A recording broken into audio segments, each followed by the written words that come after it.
Ketika seorang mu'alaf Irene Handono membual, apa kata Murtadin? Yuk saksikan.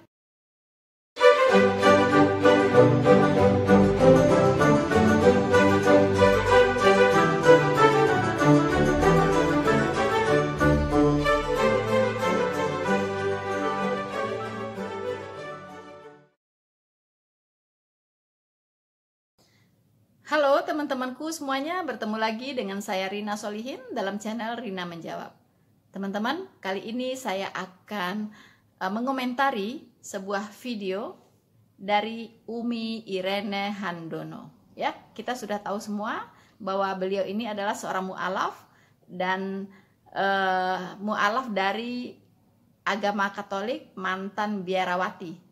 Konon teman-teman, mantan biarawati. Tapi dengar-dengar juga nggak selesai sih, ya. Sekolah biarawatinya katanya putus di jalan. Saya dengar-dengar begitu, tapi nggak tahu benar atau tidak, begitu ya. Nah, teman-teman, kali ini saya tertarik untuk mengomentari video dari Umi Irene Handono ini. Kalau yang biasa-biasa saya suka tidak begitu tertarik gitu ya. Tapi yang ini saya lihat harus saya komentari teman-teman ya. Nah, videonya itu judulnya ayat yang membuat dia menjadi Islam ya. Ada ayat Al-Quran yang membuat dia menjadi Islam. Tadinya saya pikir dia hanya bicara tentang Islam saja ya. Bagi saya I don't care gitu ya. Tapi ketika dia mengait-ngaitkan itu dengan kekristenan ya, nah di situ saya harus turun tangan teman-teman, karena jangan sampai bualan-bualan dia itu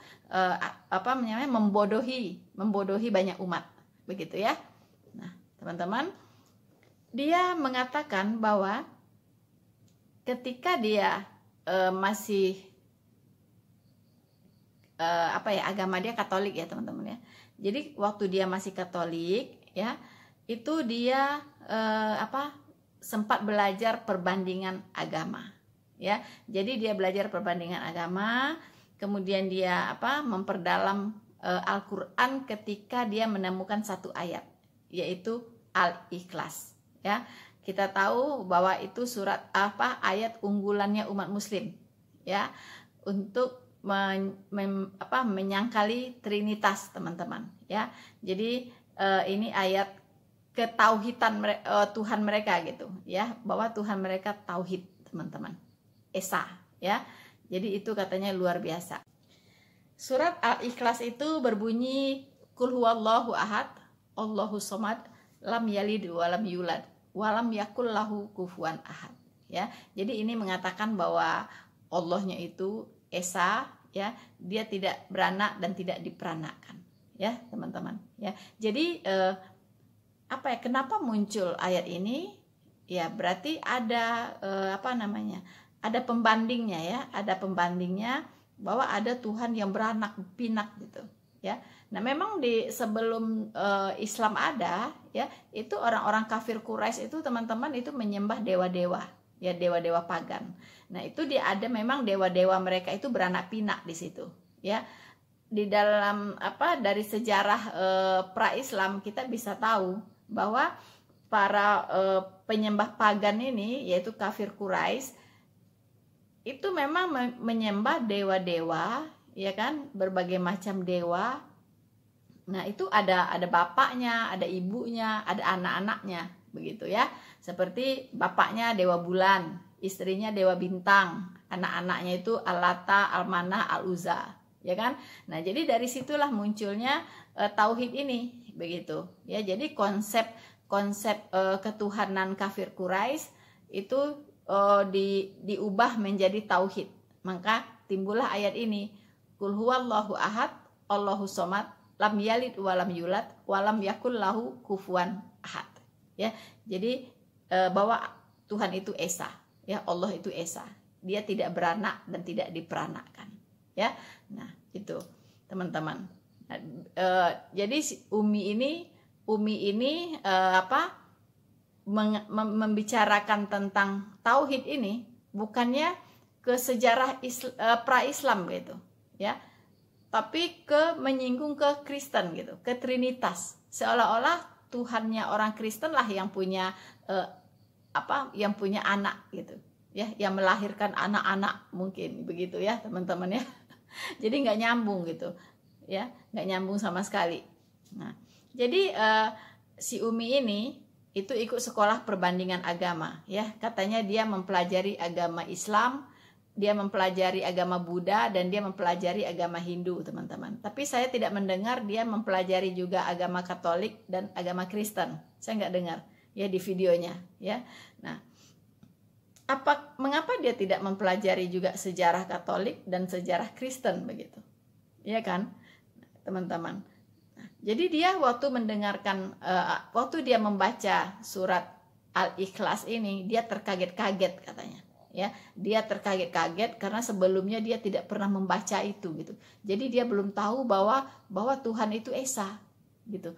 Berarti dia belum pernah mengimani sebelumnya di agama dia yang lama bahwa Tuhan itu adalah Tuhan yang esa.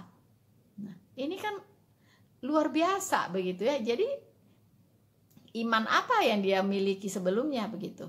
Tuhan yang esa saja dia belum tahu, sampai dia terkaget-kaget ketika membaca surat Al-Ikhlas ini teman-teman. Itu kan lucu ya, lucu sekali gitu ya.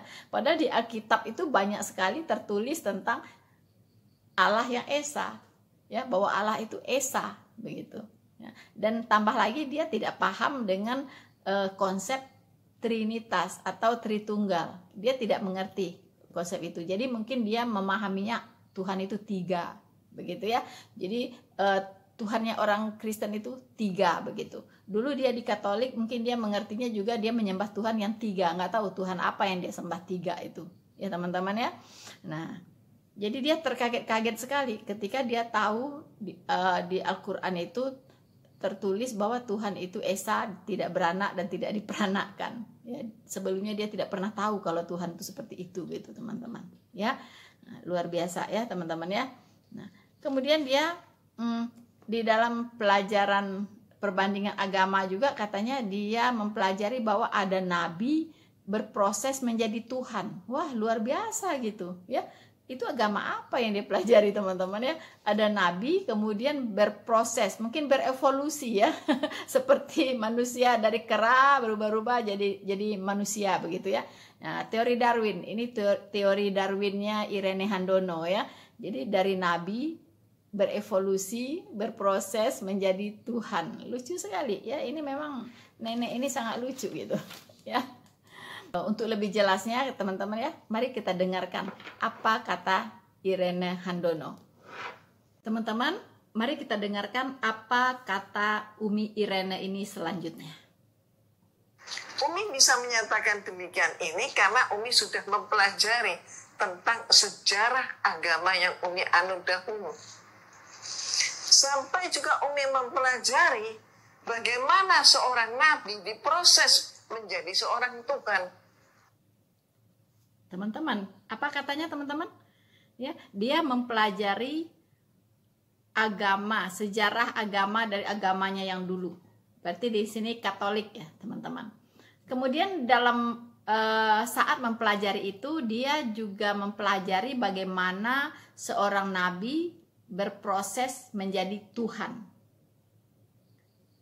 Kalau saya pikir-pikir, ada nggak ya di Alkitab tertulis nabi berproses jadi Tuhan? Saya tidak tahu si Umi ini belajar perbandingan agama di mana ya? Di mana begitu? Karena satu ayat pun di Alkitab tidak ada yang menulis bahwa nabi berproses jadi Tuhan. Ini udah sesat sama sekali gitu, ya, betul-betul sesat Umi. Di mana sumbernya? Coba kasih tahu saya dulu. Di mana sumbernya? Ada nabi berproses jadi Tuhan, ya. Aduh, nggak tahu Umi belajar di mana, ya. Kalaupun Umi memang belajar, itu belajarnya dari siapa? Karena saya juga baru pertama kali mendengarkan ada nabi yang berproses jadi Tuhan begitu. Dan saya sudah membaca Alkitab banyak sekali dan saya tidak pernah menemukan ayatnya ada nabi yang berproses jadi Tuhan. Kalau ada begitu isi Alkitab, dipastikan saya tidak akan jadi Kristen atau saya tidak akan percaya kepada kitab itu. Kalau ada mengatakan di situ nabi berproses jadi Tuhan. Ya, jadi jangan sembarangan ngomong ya, Umi.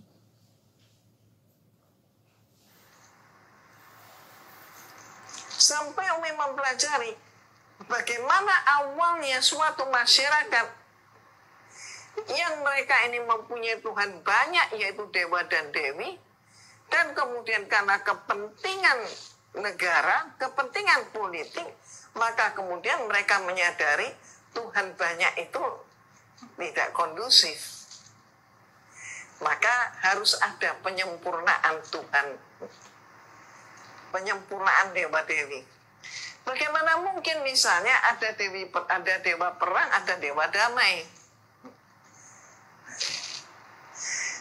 ada dewi awet muda, tapi ada juga dewi kecantikan. Nah ini nggak ini juga kan. Ada kemudian dewa yang menjadi kegemaran pemudi.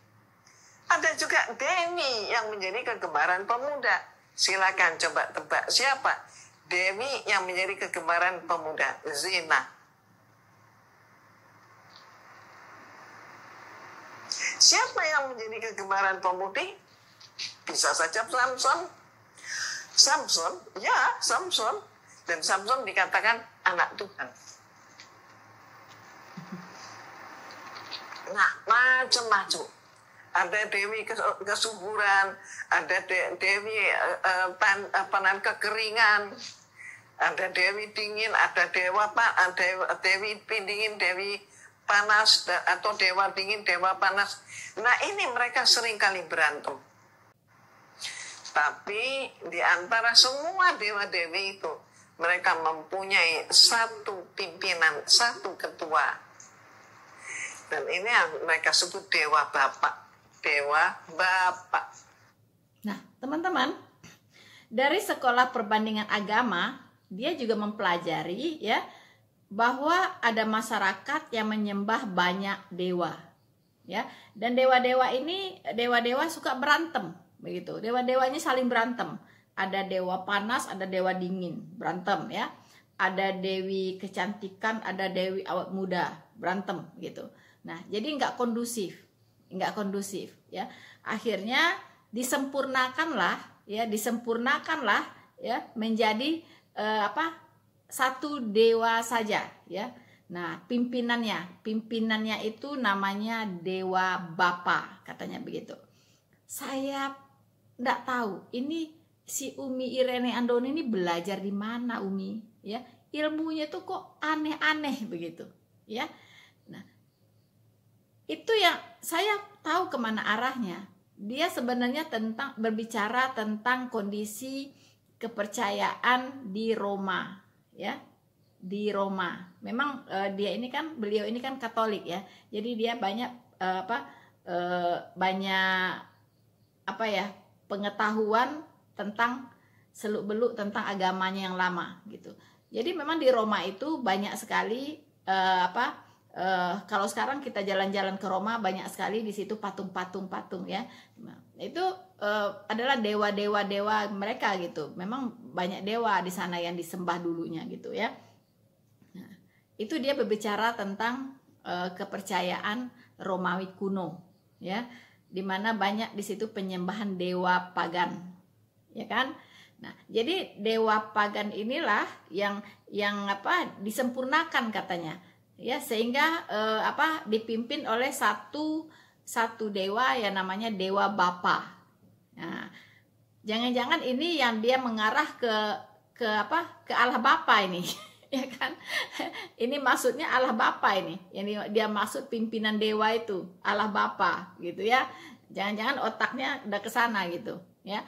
Tapi dia lupa juga ya bahwa masyarakat yang menyembah dewa pagan itu bukan cuma di Romawi ya, tapi juga ada di Arab, yaitu kafir Quraisy itu di zaman pra-Islam ya.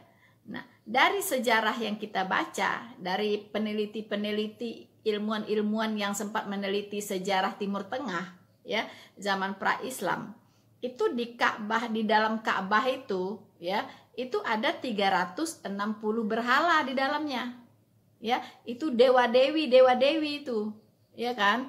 Nah, kenapa tidak dikatakan juga ya bahwa dewa-dewi yang punya anak itu ya dewa matahari itu bapaknya, dewa bulan itu bapaknya, dewa matahari itu ibunya. Ya kemudian anaknya itu ada 3, Alata, Aluza, Almanat, ya kan? Nah, jadi dia itu memang beranak tuh dewa itu, ada istri, ada suami, ada anaknya, begitu. Nah, kemudian disempurnakanlah, ya kan? Disempurnakanlah menjadi satu saja dewanya. Nah, ya ditauhidkan, begitu kan? Kenapa tidak bicara itu Umi? Ya kan? Kenapa larinya ke oke, Anda bicara agama Anda yang dulu, ya kan? Kenapa larinya ke Allah Bapa gitu? Ya. Emang ada gitu dewa namanya Allah Bapa. Dewa Bapa ada gitu ya. Saya baru pertama mendengar sih. Ya kan? Jadi janganlah mengeluarkan statement-statement yang ngarang-ngarang gitu. Seenak jidat, seenak udel gitu ya. Jadi jangan membodohi umat lah. Ya, jangan membodohi umat. Nanti kalau ada orang yang mengatakan bahwa tauhidnya di Islam itu adalah penyempurnaan dewa-dewa pagan yang ada di Timur Tengah, Anda pasti marah kan? Anda pasti marah gitu, nggak terima kan? Gitu ya. Jadi jangan disangkut pautkan penyembahan dewa pagan di Roma dengan Bapa. Nggak ada hubungannya. Jadi jangan aneh-aneh gitu. Dan apa yang Anda katakan itu sumbernya dari mana? Apakah ada di Alkitab dicatat? Nggak ada kan? Nah, jadi mohon hati-hati ya, hati-hati ya. Karena orang lain juga bisa berpikir seperti Anda berpikir begitu. Ya kan? Jadi jangan sembarangan. Oke? Nah, lanjut teman-teman, kita dengarkan. Apalagi yang ingin dikatakan oleh Umi Handono ini? Nah, ini cikal bakalnya. Maka kemudian muncullah Trinitas. Oknum yang kedua adalah Nabi Isa alaihissalam yang mereka jadikan sebagai Tuhan. Dan peristiwa itu terjadi sebagai hasil kesepakatan sebuah konferensi yang dalam bahasa Latin Romawi disebut konsili di kota Nizea. Maka disebut konsili Nizea tahun 325 Masehi. Teman-teman, ya, dia juga menuduh gitu ya, menuduh bahwa konsili Nisea yang diadakan di kota konsili itu adalah untuk meresmikan Yesus Kristus menjadi Tuhan, mengangkat Yesus Kristus menjadi Tuhan, ya kan? Dia tidak belajar apa sebenarnya yang dibicarakan di dalam konferensi tersebut, ya. Nah, kalau ingin tahu sedikit sejarahnya Umi, ya, Konsili Nisea itu diadakan oleh Gereja Katolik, ya, Gereja Katolik tahun 325 Masehi, ya. Nah, jadi apa yang terjadi di situ, ya? Apa yang terjadi di situ? Ini adalah acara konferensi, ya, konsili itu dari seluruh uskup yang ada di dunia, ya. Jadi pertemuan uskup di seluruh dunia, ya, teman-teman harus tahu juga, ya. Nah, ini yang diselenggarakan oleh Kaisar Konstantinus Agung, ya. Jadi yang mengadakan itu adalah Kaisar Konstantinus Agung tahun 325 Masehi, ya, di kota Nizea. Makanya namanya Konsili Nizea, ya. Itu di sebuah provinsi, ya, di Britania, di Romawi, teman-teman, ya. Nah, itu diadakan oleh Kaisar Konstantinus, ya. Dia yang menyelenggarakan ini. Keputusannya apa di situ, ya? Apa ya di situ yang dibicarakan, ya? Yaitu yang dibahas adalah ajaran Arius. Ya, apa itu ajaran Arius? Arius itu nama orang, teman-teman, ya. Nah, jadi Arius itu adalah imam paroki di Alexandria, ya, di Mesir. Dia imam paroki. Nah, ajaran Arius ini dia mengatakan bahwa Yesus itu bukan Tuhan. Ya. Jadi Yesus itu bukan Allah, tapi ciptaan. Nah, pada saat itu gereja Katolik tidak terima begitu. Bahwa dikatakan ajaran Arius ini ajaran sesat. Ya, yang mengatakan bahwa Yesus itu bukan Allah dan Yesus itu adalah ciptaan. Nah, maka Konsili Nisea ini menolak ajaran si Arius ini, begitu, ya, dianggap menyimpang, begitu. Dan ini sebenarnya betul gitu, karena Yesus adalah Tuhan itu bukan di 325 Masehi ini, taunya, tapi sudah jauh-jauh. Ya, di abad pertama, ya, di kitab Kejadiannya sudah tahu, ya, bahwa Yesus itu adalah Tuhan itu sendiri. Di kitab Yesaya aja sudah diberitahu bahwa Yesus itu adalah Allah, ya, adalah Tuhan, adalah penebus, adalah juru selamat, ya kan? Nah, jadi mengapa pula Arius ini, ya, dengan mengeluarkan pengajaran bahwa Yesus itu bukan Allah, dari mana sumbernya? Begitu, ya, karena kitab suci jauh sebelum dia, ya, dia lahirnya kapan mungkin, ya, kalau dia masih hidupnya di 325 Masehi, anggap umurnya 40-an, dia baru kapan lahirnya, gitu. Sementara kitab Perjanjian Lama ini sudah selesai ditulis ratusan tahun sebelumnya, gitu, ya, bisa jadi 1000 tahun sebelum itu. Kitab Yesaya saja 700 tahun sebelum Masehi, gitu, ya.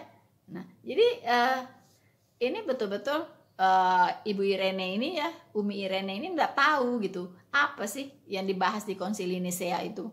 Tidak ada di situ mengangkat Yesus jadi Tuhan, menobatkan Yesus jadi Tuhan seperti yang digembor-gemborkan oleh para mualaf dan ustadz-ustadz di luar sana, ya. Itu bodoh sekali begitu. Bacalah sejarah, belajar yang benar sejarah dari sumber yang bisa dipertanggungjawabkan gitu. Jangan cuman dari mulut ke mulut, ya kan? Orang pertama sesatnya cuma 10 meter. Ya, kesananya, ya, hanya transfer kebodohan, ya. Itu sesatnya udah berkilo-kilo gitu. Ya, jadi marilah kita mencerdaskan umat, bukan membodohi umat, ya Umi, ya. Ya, jadi Konsili Nisea itu, Umi, itu hajatnya umat Katolik. Ya, hajatnya umat Katolik, dan di situ tidak ada hubungannya dengan Kristen saat itu, ya. Nah, di situ yang dibahas adalah ajaran Arius, ya, ajaran Arius tahun 325 Masehi itu, gitu, ya, karena bahwa Yesus adalah Tuhan itu sudah ada ribuan tahun sebelumnya di kitab sucinya orang Yahudi, sudah tertulis, sudah dinubuatkan, ya, dan sudah digenapi di Perjanjian Baru. Jadi tidak bisa lagi disangkali bahwa Yesus itu adalah Allah, bahwa Yesus itu adalah Tuhan, ya. Jadi tolong dusta ini diakhiri, ya, bahwa di Konsili Nisea itu tahun 325 Masehi itu hajatnya adalah mengangkat Yesus jadi Tuhan, itu bohong, dusta, ya. Dusta itu sumbernya dari iblis, karena iblis adalah bapa dari segala pendusta. Jadi tolong mulai saat ini diluruskan, ya. Itu omong kosong, dibuang gitu. Dosa, ya, dosa. Jadi kata Tuhan, jangan menambahi firman, ya, kalau kamu tidak mau dianggap pendusta. Pendusta itu datang dari iblis, dusta itu datang dari iblis. Oke, Umi? Jadi jangan sebar-sebar kebodohan lagi di mana-mana, ya. Nabi Isa alaihissalam yang mereka jadikan sebagai Tuhan, dan peristiwa itu terjadi sebagai hasil kesepakatan sebuah konferensi yang dalam bahasa Latin Romawi disebut konsili di kota Nizia. Maka disebut Konsili Nizia tahun 325 Masehi. Sejak saat itulah muncul Trinitas.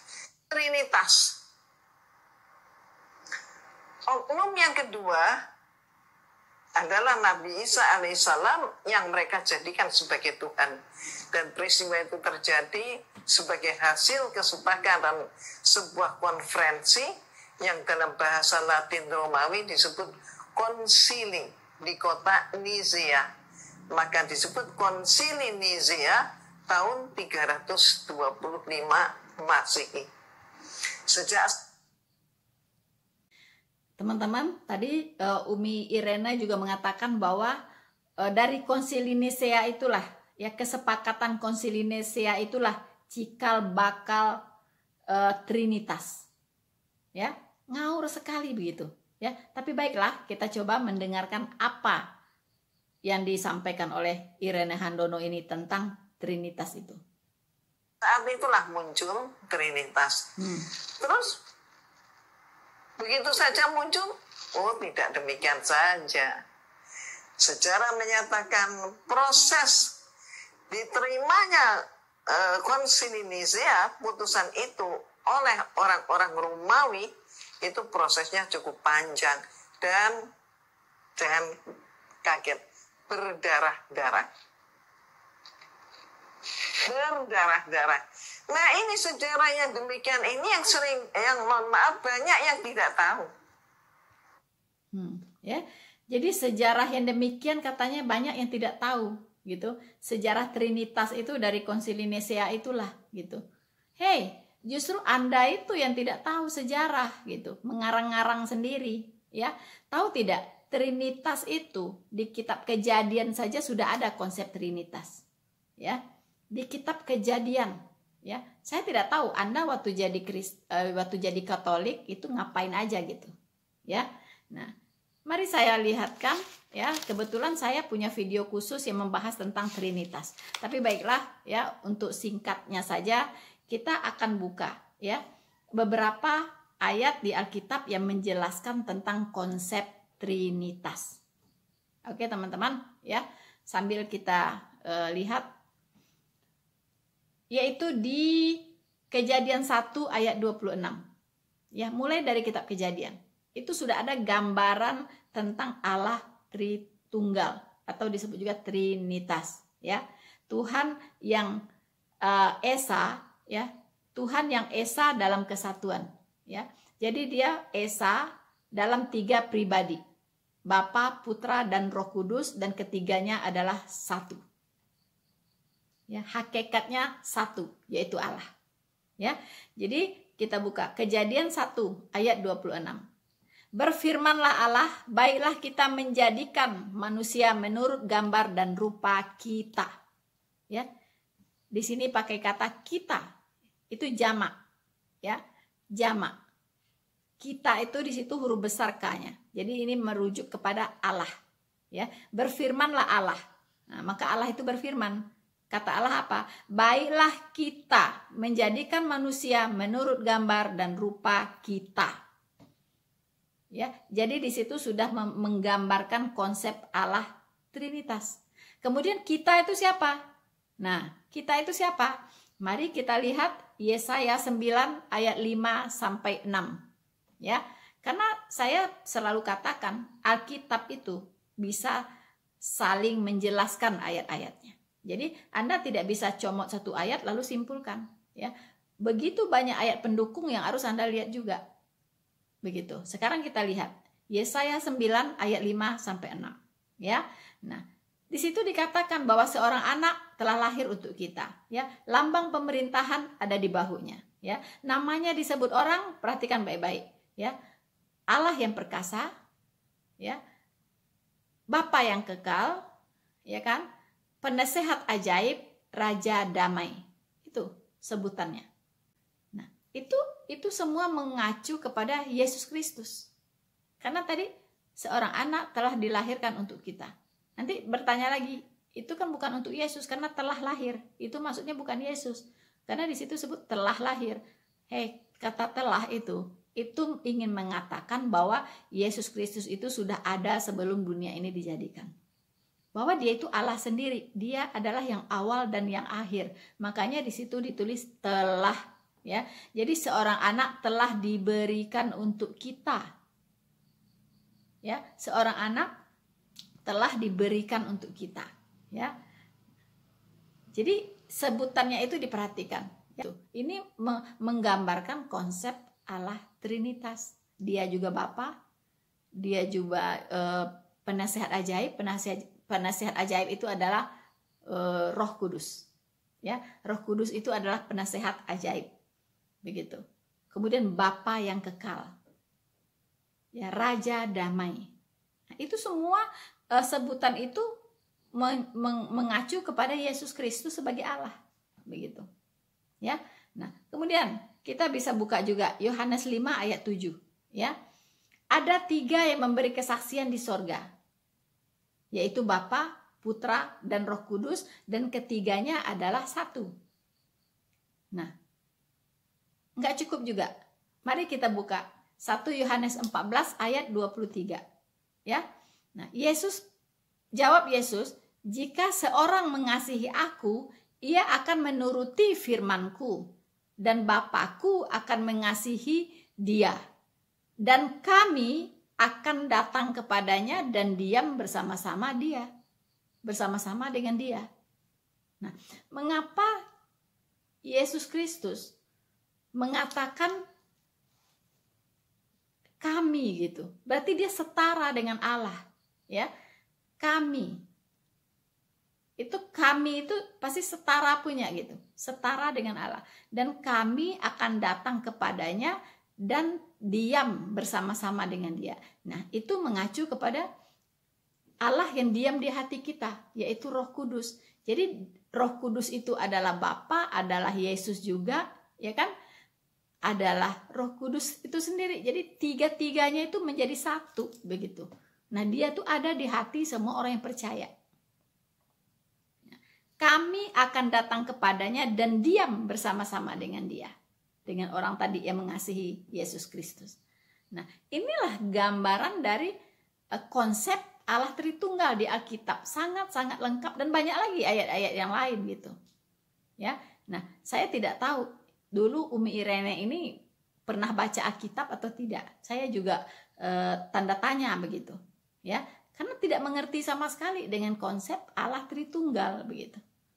Ya. Nah, saya sudah pernah katakan, kita bisa mengenal Allah itu sejauh Allah itu memperkenalkan dirinya kepada kita melalui firman-Nya, melalui kitab sucinya gitu. Jadi kita tidak bisa membuat-buat, oh Allah itu harus begini, Allah itu harus begini, nggak bisa gitu. Jadi bagaimana Allah, bagaimana dirinya, dialah yang memberitahukan kita gitu. Ya, karena otak kita yang secuil ini tidak akan mampu memahami Allah itu secara utuh, secara sempurna. Nah, kita bisa tahu Allah itu seperti apa hanya sejauh dia memberitahukan tentang dirinya. Umi ya. Nah, mari teman-teman, kita lihat lagi. Apa yang akan dikatakan oleh Umi Irene ini? Sehingga kembali lagi ketika Umi menemukan surat Al-Ikhlas, Qul huwallahu ahad, Allahu samad, lam yalid wa lam yulad wa lam yakul lahu kufuwan ahad. Luar biasa. Kalau ada orang yang berbahagia karena menemukan harta karun, mohon maaf, kebahagiaan Umi lebih daripada itu dengan berjumpa dengan surat Al-Ikhlas. Ya, teman-teman, ya. Jadi kesannya Umi ini dengan kesannya saya waktu saya membaca pertama kali Alkitab, itu saya juga merasa seperti menemukan harta karun. Ya. Saya menemukan sesuatu yang begitu terang benderang. Begitu ya. Tentang Allah yang menyatakan dirinya dengan sempurna di dalam Alkitab. Saya juga merasa waktu itu menemukan harta karun yang sangat berharga, begitu, ya. Dan saya tidak hanya berangkat dari satu ayat. Saya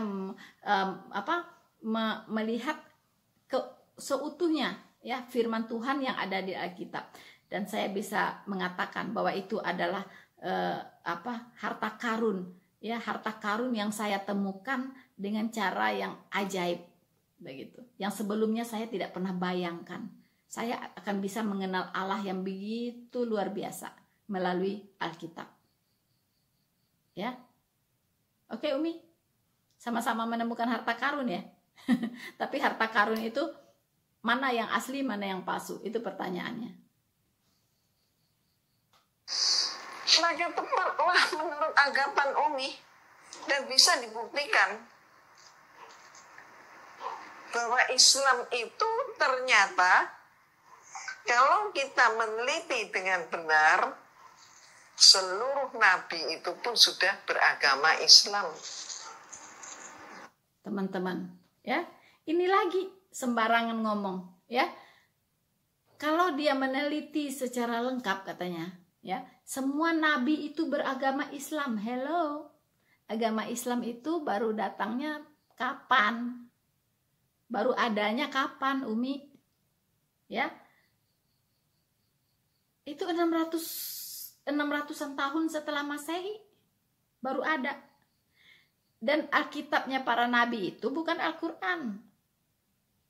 Kitabnya itu adalah kitab Perjanjian Lama, Taurat, Zabur atau Mazmur, dan kitab para nabi.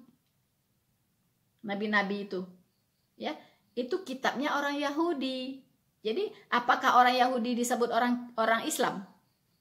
Karena orang Yahudi kan mengimani kitab Taurat, kitab Mazmur, dan kitab para nabi yang di tangannya sekarang itu, yaitu kitab Perjanjian Lama. Itulah kitab para nabi waktu itu. Begitu, ya.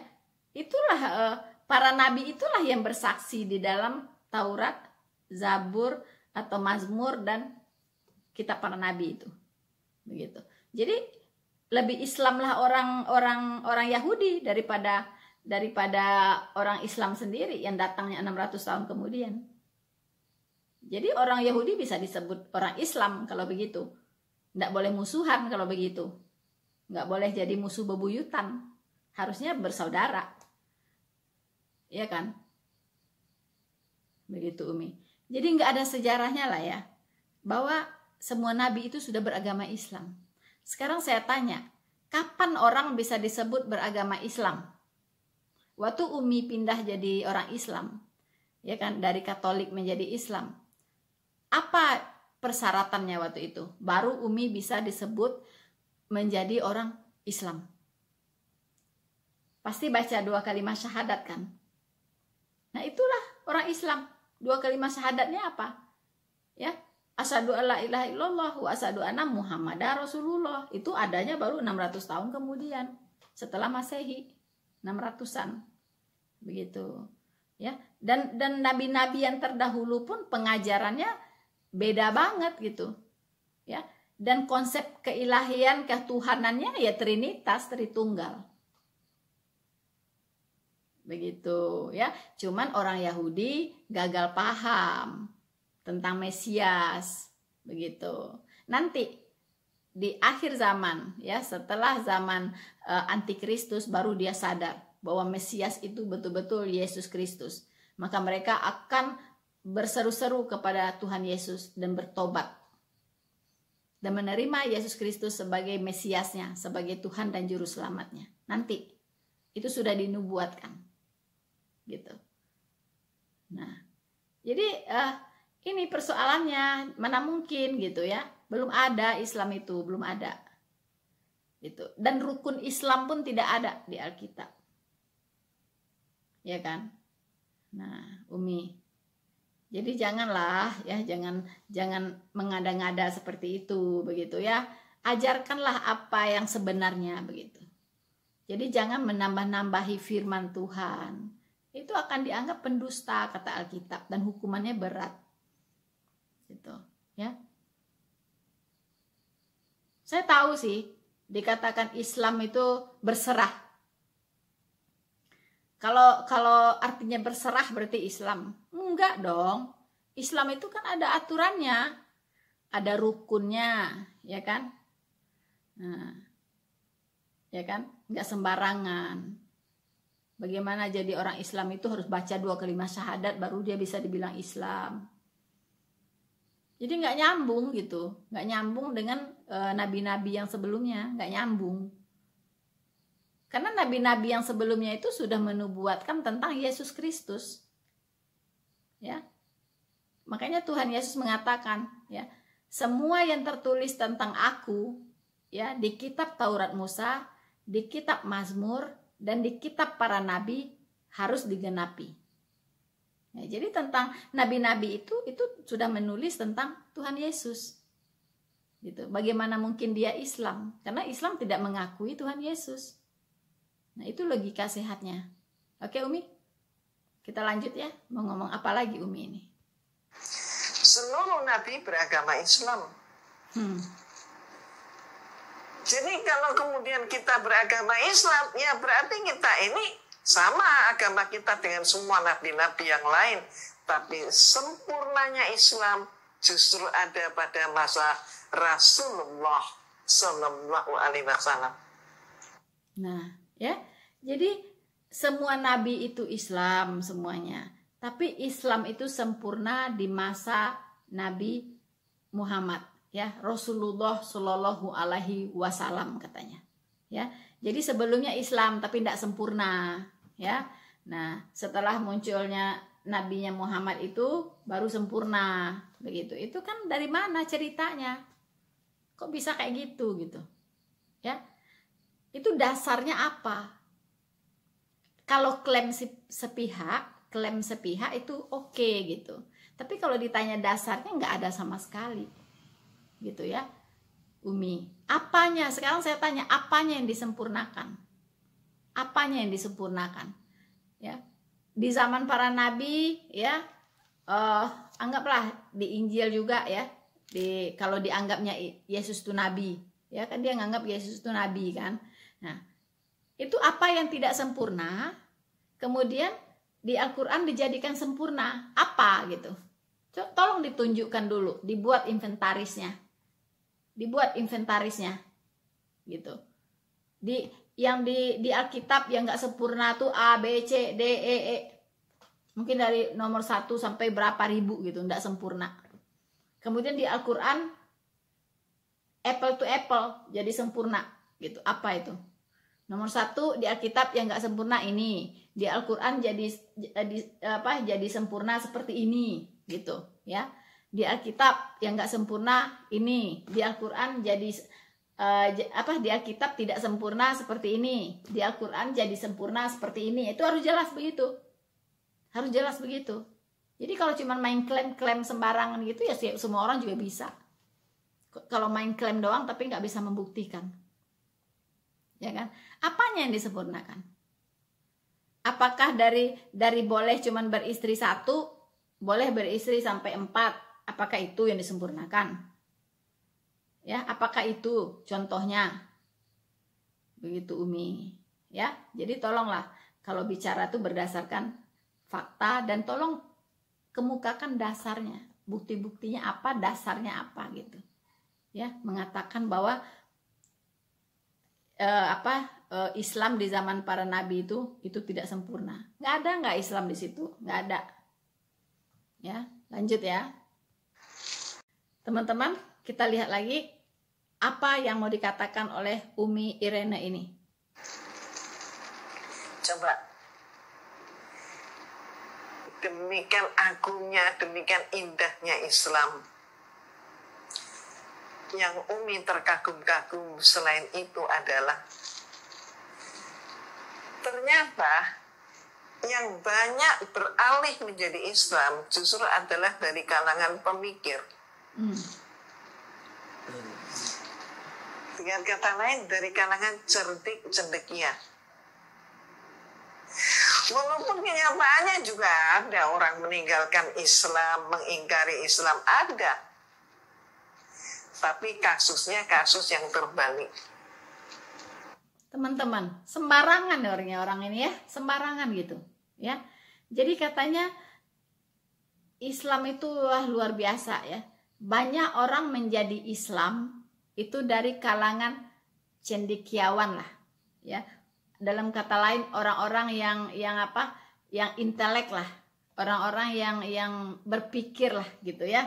Nah, sementara katanya ada juga sih dari Islam menjadi Kristen gitu ya, keluar dari Islam ada juga ya, tapi terbalik gitu. Dia mau mengatakan bahwa orang Islam yang keluar dari Islam itu dan masuk ke agama lain seperti saya ini, saya dulu Islam, kemudian saya keluar menjadi Kristen. Maksudnya saya ini bukan orang intelek, bukan orang berpikir, bukan orang cendekiawan, tapi orang bodoh. Nah, itu sebenarnya yang mau dia sampaikan gitu.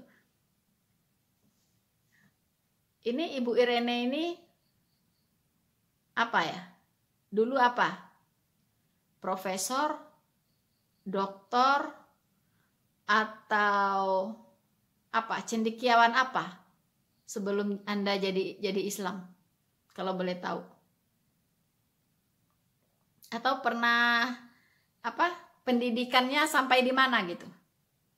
Karena saya dengar sekolah biarawati pun ya itu nggak selesai, gitu ya. Nah, kalau saya puji Tuhan, saya selesaikan sarjana strata 1 saya, dan saya juga pernah kuliah ke luar negeri, diberi kesempatan kuliah ke luar negeri, dan itu beasiswa, bukan biaya sendiri, dan gak gampang untuk dapatkan beasiswa ke luar negeri di zaman itu, ya, di zaman itu, gitu, di zaman saya dulu, gitu, itu gak mudah, gitu ya. Jadi saya keluar dari Islam dan menjadi seorang Kristen, itu benar-benar berpikir, ya. Saya menghabiskan sekitar 20-an tahun untuk belajar dari sumbernya langsung, ya. Anda belajar Al-Quran lalu putuskan jadi Islam karena 1 ayat doang kan, cuman Al-Ikhlas doang kan, tadi kan katanya begitu, ya. Jadi 1 ayat itulah yang membuat dia terkagum-kagum. Kalau saya pelajarin seluruhnya. Saya pelajarin Al-Quran seluruhnya, saya pelajarin Alkitab seluruhnya, baru saya putuskan. Bukan 1 ayat doang. Bukan 1 ayat doang langsung terkagum-kagum, terkaget-kaget, enggak. Belum, ya. Seluruhnya saya baca. Seluruhnya saya renungkan, ya, saya bolak-balik, saya kaji, ya, baru saya putuskan. Habiskan waktu lama loh, ya, sekitar 20-an tahun, baru saya bisa putuskan untuk jadi seorang Kristen. Jadi sangat berpikir peras otak loh saya itu, ya. Jadi nggak bener Anda ini, jadi sembarangan ngomong gitu, jangan sembarangan lah. Dan banyak orang-orang yang dari Muslim jadi Kristen itu orang-orang hebat loh, orang-orang yang punya pendidikan tinggi, ya. Nah, jadi please ya, sudah tua ya, Umi Irene, ingat ya usia, ya kan. Kalau murtad ya murtad aja gitu, ya kan. Tapi janganlah menyebar kebohongan. Mari teman-teman, kita lanjutkan apa katanya. Islam, agama yang demikian mulia, agama seluruh nabi, yang Umi katakan kesempurnaannya ada pada masa Rasulullah SAW, setelah demikian banyak diubah-ubah oleh para pengikut nabi sebelumnya.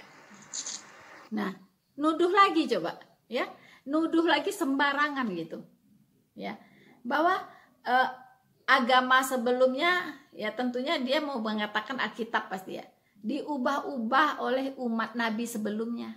Hello, siapa itu? Siapa yang ubah? Ini benar-benar penistaan terhadap Tuhan. Dia menganggap Tuhan itu tidak bisa memelihara firman-Nya, ya. Dia melecehkan Sang Pencipta, Sang memelihara tadi, gitu. Masa dia tidak bisa memelihara firman-Nya? Ya, alam semesta ini saja itu di bawah kendalinya, loh. Ya. Anda tidak bisa mengalami apapun tanpa seizin dia. Daun jatuh dari pohon aja, itu nggak akan jatuh kalau tidak seizin dia. Mana mungkin dia mengizinkan Alkitabnya, firman-Nya diobok-obok, dirobah-robah. Gak mungkin. Jadi tolonglah berpikir yang sehat, yang waras ya, gitu. Tolonglah, harusnya semakin tua, semakin bijak, semakin cerdas. Jangan sembarangan bicara. Ya. Nah, Allah Alkitab itu sudah menjamin firman-Nya itu tidak akan ada yang bisa merubah-rubah. Ya, dia menjamin pemeliharaan terhadap firman-Nya. Ya. Saya akan bacakan satu ayat saja, Lukas 21 ayat 33. Ya. Tuhan Yesus berkata, langit dan bumi akan berlalu, ya, tetapi perkataanku itu tidak akan berlalu. Gitu. Langit dan bumi ini bisa runtuh, bisa lenyap, ya. Tapi perkataan Tuhan atau firman Tuhan itu tidak akan pernah lenyap, tidak akan pernah berlalu, tidak akan pernah bisa dirubah-rubah orang. Gitu. Ya.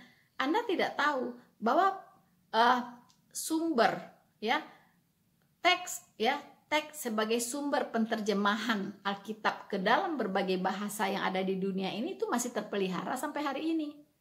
Ya, Masoretic Text untuk Perjanjian Lama, Textus Receptus untuk Perjanjian Baru. Nah, inilah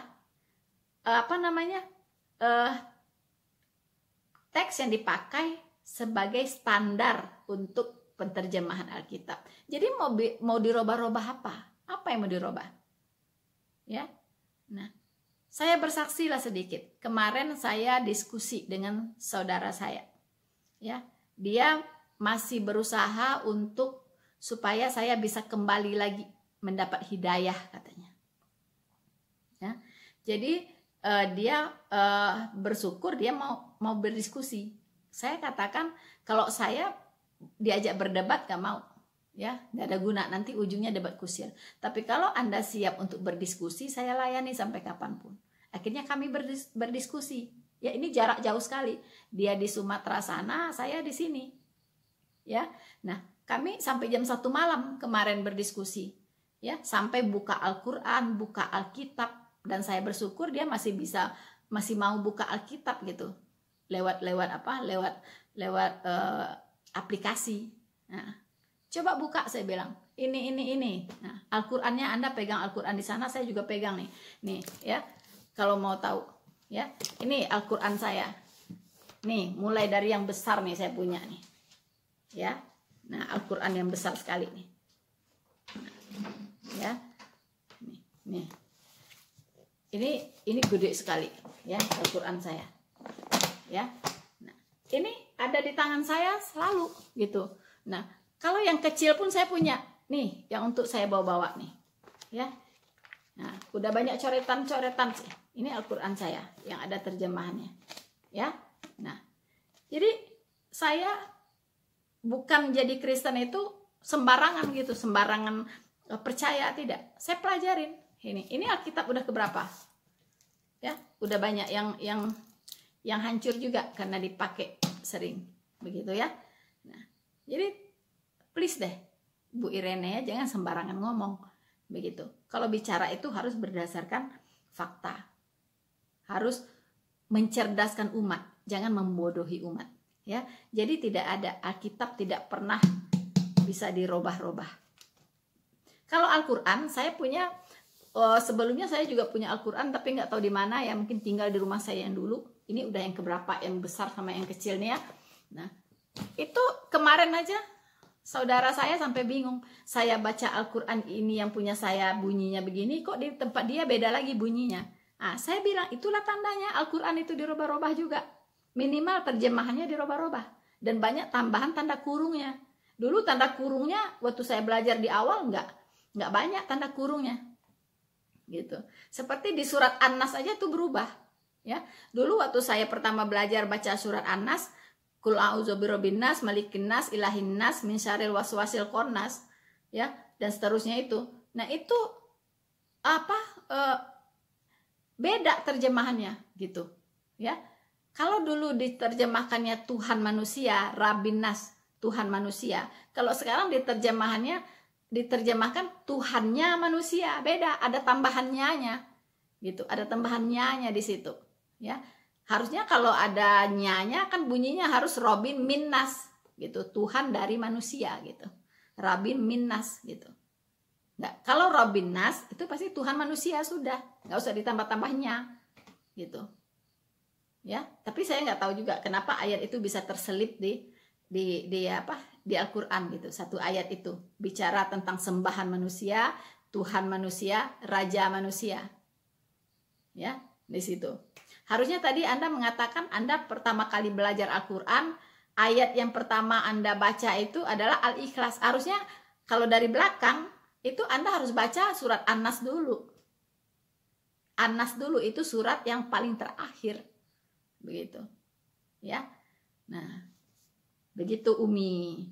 Oke? Nah, jadi saya mau katakan jangan sembaranganlah bicara. Gitu ya. Karena sekarang orang sudah banyak yang pintar-pintar. Kalau kita bohong itu ketahuan banget gitu. Ya, kalau kita mengarang-ngarang itu ketahuan banget. Nanti jadi malu sendiri. Ya. Nah, oke teman-teman, kita lihat lagi apa yang disampaikan oleh Ibu Irene ini.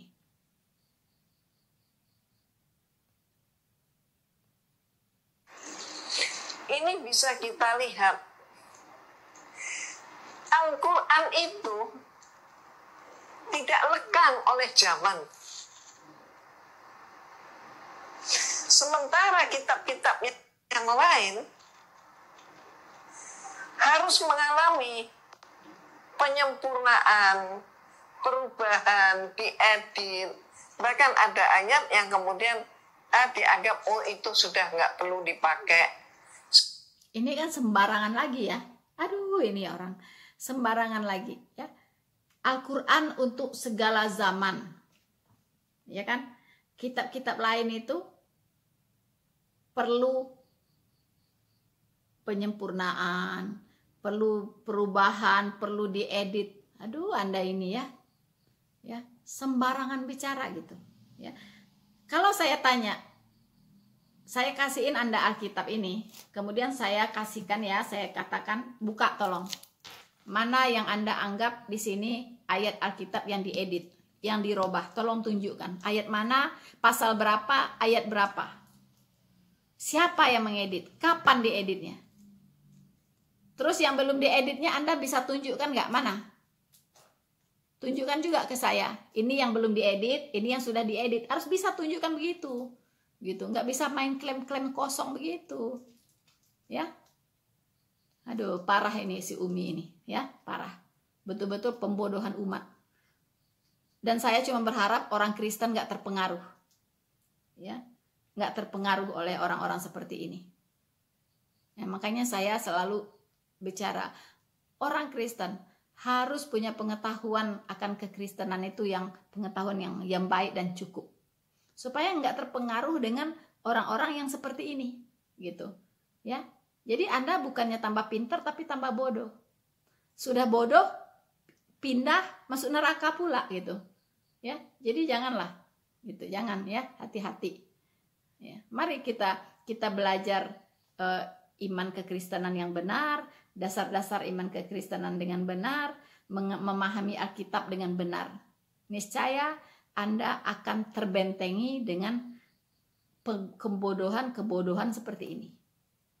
Ya, oke teman-teman, ya. Setelah kita lihat, beginilah kualitas mu'alaf di luar sana yang suka menyerang Alkitabnya orang Kristen, menyerang Tuhannya orang Kristen, menyerang semualah tentang kekristenan dia mau serang begitu. Dia mau fitnah segala macam gitu, teman-teman ya. Beginilah gitu. Nah, tapi bersyukur ya, kita sebagai umat Kristen tidak bisa dibodohi ya.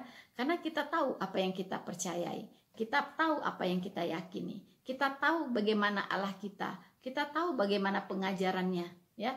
Kita tahu bagaimana baiknya dia, bagaimana berkuasanya dia, gitu ya. Kita mengerti apa itu Allah Tritunggal, apa itu konsep Allah Tritunggal, ya. Dan kita mengalaminya, gitu, bahwa kita memang dihuni oleh Roh Kudus dan kita merasakan Roh Kudus itu berkuasa, punya kendali atas hidup kita, gitu. Setiap hari dia mengendalikan hidup kita. Dia menghibur kita di saat kita lemah. Ya, di saat kita sedih, dia menguatkan kita di saat kita lemah, ya. Dan kita berdoa setiap hari kepada Tuhan Yesus, kepada Bapa di sorga. Ya. Dan kita merasakan kuasa-kuasanya begitu luar biasa. Gitu. Penyertaannya dalam hidup kita setiap hari. Ya, dan Allah kita itu Allah yang hidup, Allah yang nyata. Bukan Allah yang di awan-awang gitu. Nggak jelas siapa dia, nggak jelas. Tapi Allah kita Allah yang hidup, Allah yang pernah hadir di dunia ini untuk menebus kita dari hukuman dosa. Dan sekarang kita di dalam pemeliharaannya dan dia tidak pernah meninggalkan kita. Nah, ini yang orang lain nggak pernah bisa paham begitu. Ya, termasuk mu'alaf seperti ini. Dulu dia memang tidak pernah hidup di dalam Tuhan. Makanya dia bisa murtad. Begitu. Ya, oke Umi. Ya, saya kira cukup dulu ya teman-teman, pembahasan saya tentang apa yang ciloteh dari Umi Irene Handono ini. Semoga ini menjadi bekal ya, pembekalan untuk kita semua. Kita kedepannya semakin berhati-hati kalau mendengarkan khotbah-khotbah seperti ini. Ya, dakwah-dakwah yang seperti ini, teman-teman. Ya, jangan lupa teman-teman untuk selalu mendukung channel penginjilan ya, Noverina Solihin, dan saya berharap Anda tetap semangat, tetap setia untuk mendukung channel ini. Jangan lupa Anda subscribe ya, like dan share video ini ya teman-teman ya. Dan kita bertemu lagi di next video dalam keadaan sehat walafiat dan tidak kurang satu apapun. Tuhan Yesus memberkati kita semua. Maranatha.